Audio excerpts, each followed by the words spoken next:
তুমি কিন্তু সেই আগের মতোই আছো। আব্বা আপনিও কিন্তু সে আগের মতোই আছেন।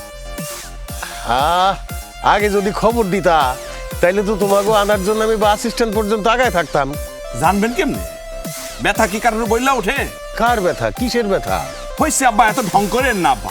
আপনি জানেন না এই যে আপনার মেয়ের 9 মাস চলতেছে আব্বা, ডাক্তার বলছে পর্যাপ্ত রেস্টে থাকতে এবং সেবা যত্ন নিতে। ডাক্তার তো ঠিকই বলছে, ওর তো এখন রেস্টে থাকা দরকার, সেবা যত্ন দরকার। কাজটা কিন্তু তুমি ঠিক করো ভাই জামাই। আব্বা বিয়ের পর থেকে সবসময় খালি আপনি আমার দোষই ধরে যান।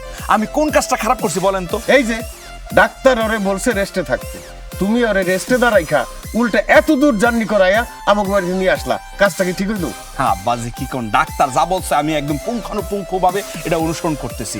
ডাক্তার বলছে রেস্টে থাকা দরকার, আমি রেস্টের জন্য তো এই বাড়িতে নিয়ে আসি। আমাগো বাড়িতে সেবা দেওয়ার মতো কোনো লোকজন নাই, সেই জন্য তো আপনাকে বাড়িতে নিয়ে আসি। এই বাড়িতে লোকজন আছে, সেবা যত্ন পাইবে আমার বউ। আমাকে বাড়িতে লোক কই, সেবা যত্ন কে করবে?